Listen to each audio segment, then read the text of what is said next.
Di Malaysia sudah banjir, Pak. Daerah Shah Alam itu banjir. Luar biasa banjir, tenggelam kota. Di beberapa tempat banjir dan hujan belum berhenti. Allah menunggu doa itu. Tapi manusia begitu sombongnya, dia cuma memikirkan bagaimana menangani banjir dengan versinya, bukan dengan memohon-mohon kepada Allah.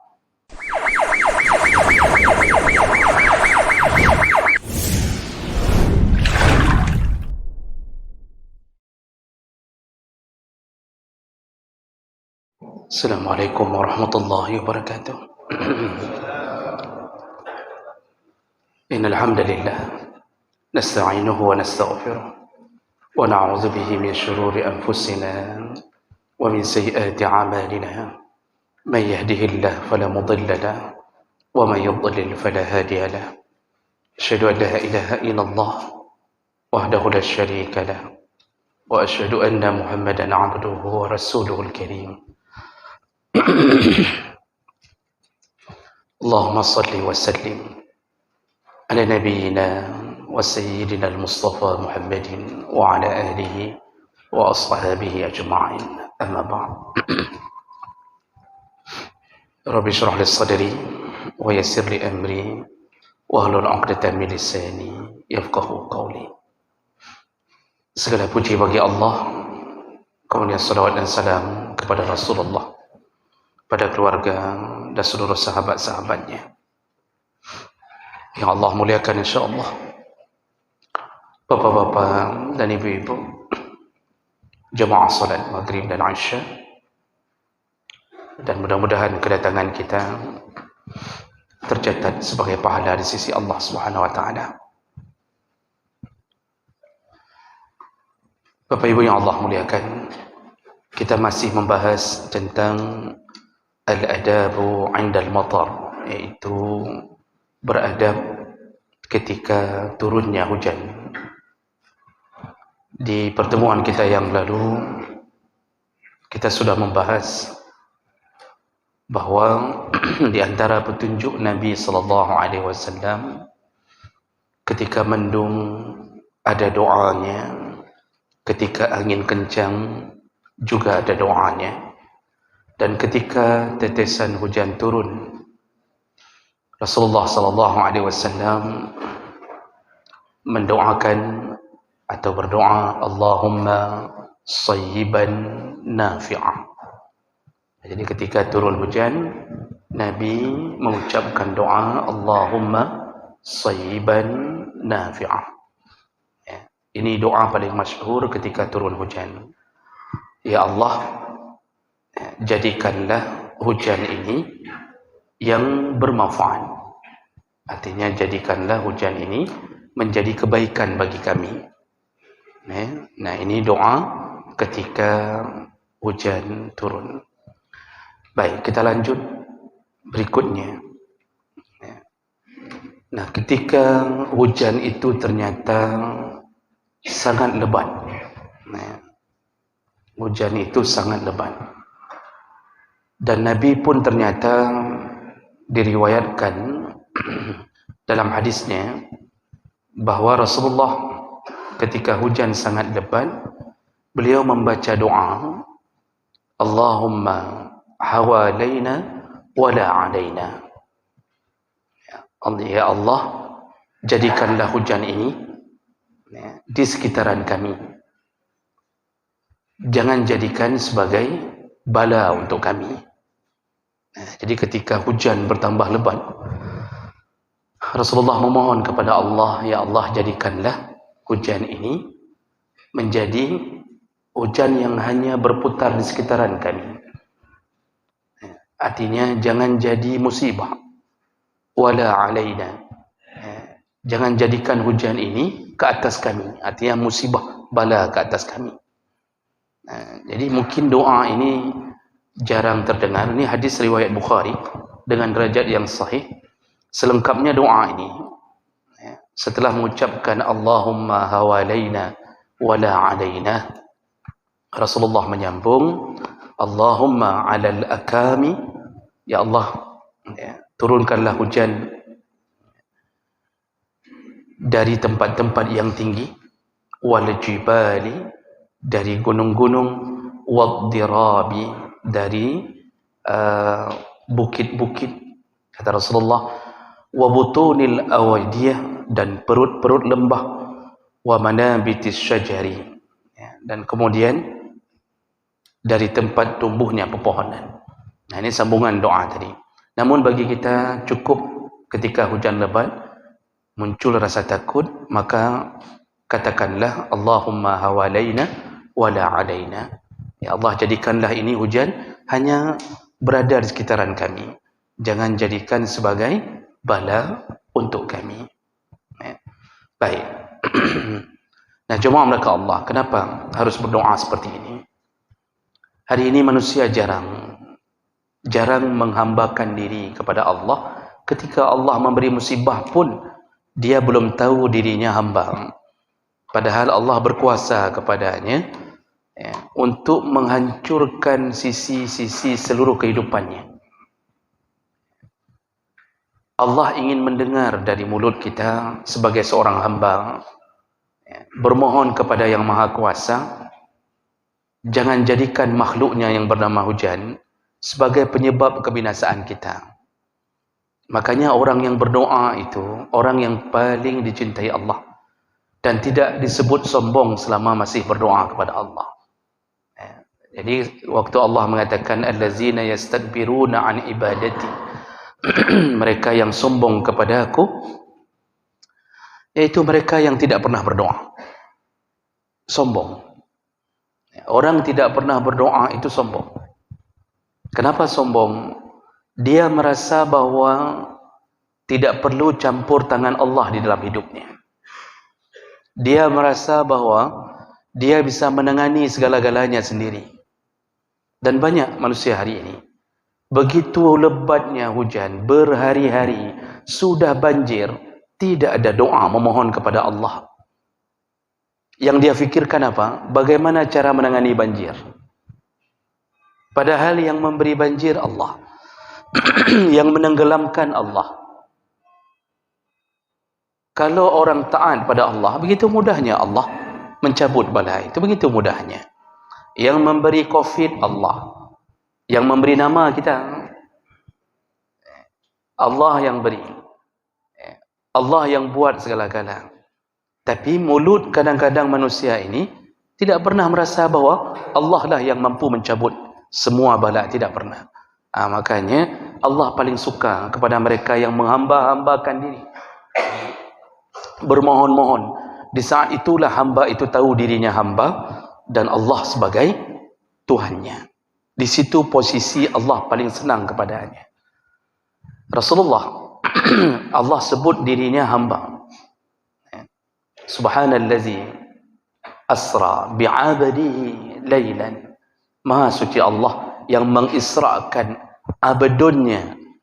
Rasulullah saja dijuluki hamba. Jadi kalau sudah dijuluki abdun, dalam bahasa Allah, itu berarti sudah sampai pada puncak cintanya Allah. Berarti ini hamba benar-benar tahu diri. Sekarang lihatlah jemaah mereka Allah. Ini di Malaysia sudah banjir, daerah Shah Alam itu banjir, luar biasa banjir, tenggelam kota. Di beberapa tempat banjir dan hujan belum berhenti. Allah menunggu doa itu. Tapi manusia begitu sombongnya, dia cuma memikirkan bagaimana menangani banjir dengan versinya, bukan dengan memohon-mohon kepada Allah. Jadi yang dia fikirkan bagaimana cara menangani gorong-gorong, kemudian buat parit, bagaimana tim SAR harus diturunkan, padahal sudah begitu banyak yang meninggal dunia, belum juga tahu diri. Inilah manusia. Inilah kesombongan yang ada pada diri kita. Jadi begitu hebatnya tsunami, yang difikirkan bukan taubat, yang difikirkan tanam pohon mangrove. Gepikir dengan bak mangrove-nya. Jadi teorinya yang difikirkan. Jadi kalau tsunami sekali lagi, itu air tidak terlalu kencang ke darat, tertahan dengan pohon-pohon itu. Itu yang difikirkan. Taubat ada yang menyuruhnya, namun banyak yang kembali kepada maksiat. lupa. Allah bisa habiskan dalam 15 menit 250.000 orang sekaligus. Lupa. Ini penyakit kita. Makanya Rasulullah mengajarkan menyoka ujian berat dan berdoa kepada Allah. Oh, enggak bisa hafal doa ini. Tidak bisa hafal. Allahumma hawalaina wala alaina. Tidak bisa hafal. Tidak mengapa. Mohon dengan bahasa sendiri. Ya Allah, baik ni pejut hujan ini sebagai musibah ada kamu. Baik ni pejut ujiannya. Ya Allah, bala ada kamu. Doa sendiri. Oh, ternyata banjir juga setelah kita berdoa. Allah punya maksud yang lain. Mungkin selama ini kita tidak mencegah maksiat di sekitaran komplek kita, sehingga perbuatan maksiat itu mengundang murka Allah. Ketika Allah murka, yang dihabiskan semuanya. Orang-orang yang tidak peduli dengan maksiat pun dihabiskan. Aisyah pernah bertanya, bagaimana dengan orang saleh di antara kami ya Rasulullah? Amar ma'ruf sudah, kita saleh, kita jamaah, kita ikut tenggelam, kita ikut ditimpa musibah. Kata Rasulullah, nanti hari kiamat, semua yang saleh-saleh itu, yang meninggal dalam musibah, dibangkitkan berdasarkan niat mereka masing-masing. Jadi yang saleh tetap akan dikumpulkan di dalam surga Allah, walaupun nanti kena musibah bersama orang-orang yang ahli maksiat. Namun Allah sudah ajarkan untuk menghindarkan musibah. Pertama, jangan berhenti amar ma'ruf nahi mungkar. Kalau berhenti, tidak ada lagi yang bersuara, semua sudah diam di atas nahi mungkar, maka di saat itulah Allah murka. Makanya kita perlu berterima kasih kepada orang-orang yang masih berani menyuarakan kebenaran. Tapi malah kita sebaliknya, yang menyuarakan kebenaran itu pula yang kita kejar-kejar. Bukan berterima kasih, padahal gara-gara ada orang inilah bisa Allah tunda-tunda azab. Allah melihat ada muslihun di antara kita. Jadi jemaah maka Allah Subhanahu wa taala, ini doa ketika hujan turun dengan sangat lebat.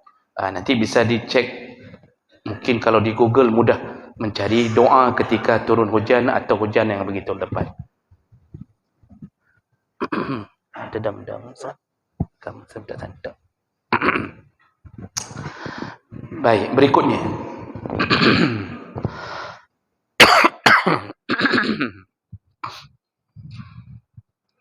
Ada berikutnya ketika hujan, yaitu ad-du'a inda nuzulil matar. Berdoalah ketika sedang turun hujan. Ini juga amalan yang ditinggalkan oleh banyak umat Muhammad sallallahu alaihi wasallam. Rasulullah sallallahu alaihi wasallam berkata, "Utlubu istijabati du'a inda thalathin." Bermohonlah 3 perkara. Bermohonlah pada 3 tempat atau 3 waktu, dan itu tempat istijabah doa, kata Rasulullah. Apa dia? Yang pertama, inda iltiqa al-juyus. Tempat pertama atau waktu pertama yang istijabah doa, yaitu ketika bertemu dengan pasukan musuh. Di situ disuruh berdoa. Kenapa? Di situ kita memuncak kepasrahan kepada Allah. Jadi orang kalau sudah dalam perang itu kepasrahannya tinggi sekali. Itu sudah benar-benar apa yang terjadi, terjadilah. Mati ke mati. Padahal dia tahu kulitnya akan dirobek oleh sayatan pedang, dan itu menyakitkan. Mungkin bahkan kalau tertangkap, itu dibunuh dengan cara disiksa lebih dahulu. Ketika bertemu dengan musuh, itu istijabah doa. Apapun yang diminta dikabulkan Allah. Makanya ada beberapa ayat itu menyebutkan tentang Nabi meminta pertolongan Allah ketika perang Badar, dan Allah menurunkan malaikat-malaikat menolong Nabi sallallahu alaihi wasallam. Jadi doa itu lebih kuat daripada ribuan pasukan perang. Lebih kuat. Kalau Muslim sedang berada di dalam ketakutan seorang muslim atau rombongan berada dalam ketakutan dan dia beriman kepada Allah dan dengan yakin dia memohon kepada Allah, Allah akan mengabulkan permintaan di detik-detik yang dia telah berharap sepenuhnya kepada Allah SWT. Dan salah satunya adalah ketika bertemu dengan musuh-musuh di medan perang. Jadi ini yang dimaksud adalah musuh-musuh agama, bukan musuh pribadi, bukan dia preman-reman ya, ini sesama preman ni ya, lalu berdoa kepada Allah. Ini dua-duanya al-qatil wal maqtul finnar. Rasulullah berkata, dua-duanya kalau ada merencanakan untuk saling membunuh, yang terbunuh dua-duanya dalam neraka. Ditanya sahabat, kalau yang terbunuh dalam neraka kami faham ya Rasulullah, tapi bagaimana maksudnya al-maqtul? Kok bisa yang terbunuh pun dalam neraka? Karena kata Rasulullah, tadi dia sudah berniat untuk membunuh kawannya, namun dia termasuk yang duluan dibunuh. Seandainya dia tidak dibunuh, pasti dia akan bunuh lawannya. Jadi hati-hati, hati-hati, saling tak temetak, cok membacok ya, dengan tetangga, itu hati-hati ya. Yang kira-kira tidak berhak kita bunuh, hanya urusan masalah tai ayam. Tetangga memang otaknya memang otak ayam. Mahan mungkin dia ambil izin mana itu di tempat kita ya. Ini kalau dalam kitab-kitab itu ambil tai ayam itu kembali. Jadi pertama disuruh ingatkan dulu. Tidak bisa juga itu tai ayam lemparkan kembali ke pemiliknya. Bahkan sampai dibolehkan membunuh binatang itu kalau sudah berkali-kali diingatkan, diizinkan. Tapi yang bacok orang berantam, berkelahi, saling-saling berniat, itu dua-duanya dalam neraka. Jadi ini yang berurusan dengan doa diterima itu adalah ketika berhadapan dengan musuh Allah. Kemudian tempat yang kedua kata Nabi adalah wa iqamatus shalah. Berdoalah di tempat yang kedua istijabah doa, iaitu sebelum iqamah berkumandang. Ini didukung oleh hadis yang lain. Rasulullah mengatakan ad-du'a bainal azan wal iqamah la turada.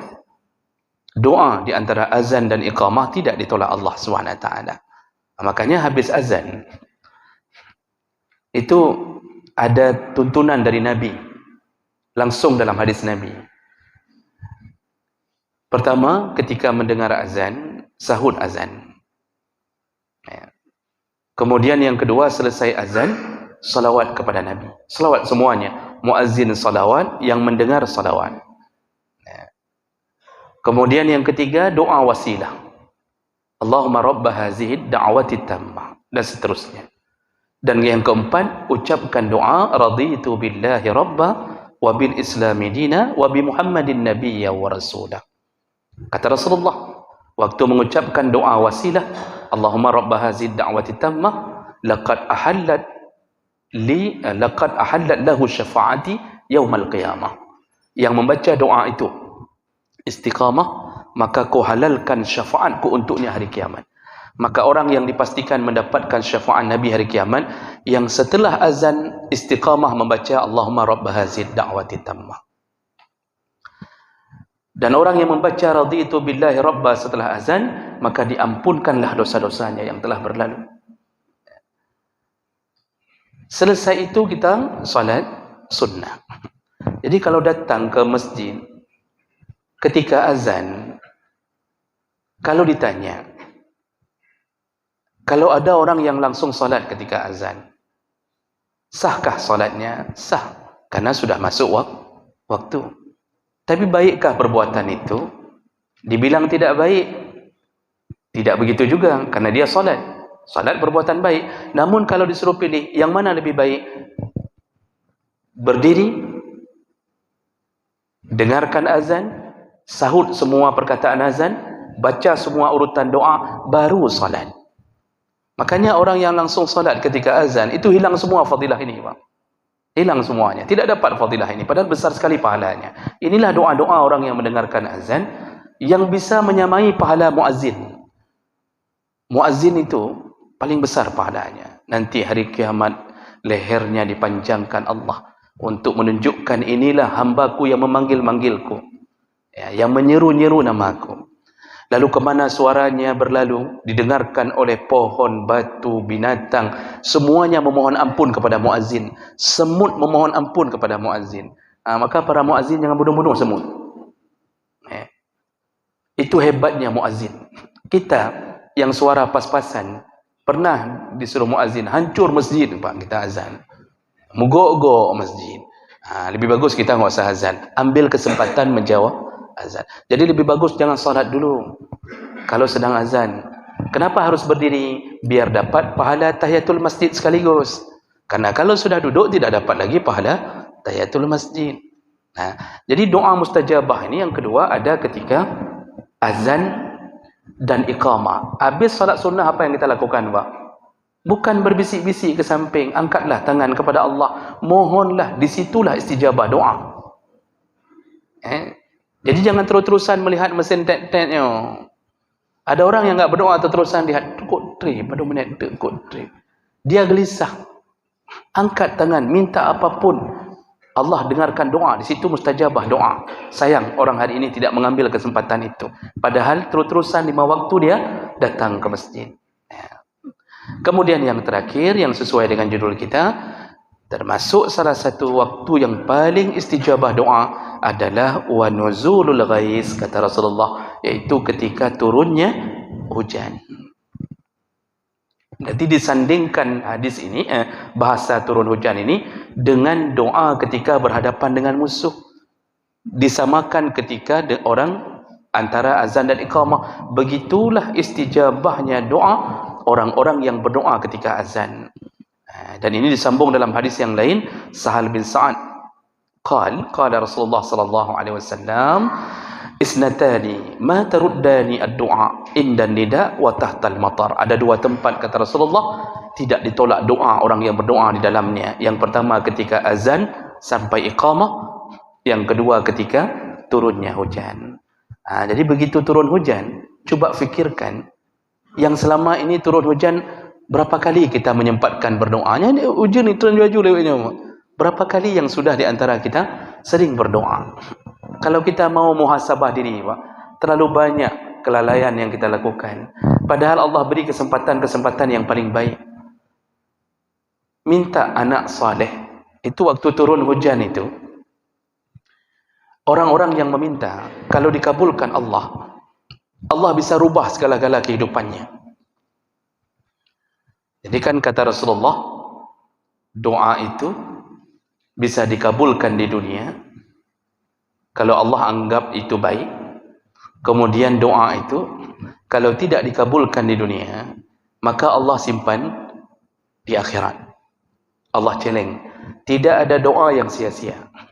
Dibuka celengannya nanti ketika kita membutuhkan doa itu di sana.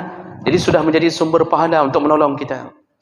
Kalaupun tidak dikabulkan di dunia, atau Allah tidak simpan di akhirat, maka Allah buat cara kabulkannya, menghilangkan kesulitan hidup kita sebesar doa tersebut. Kita minta kaya, tidak kaya-kaya.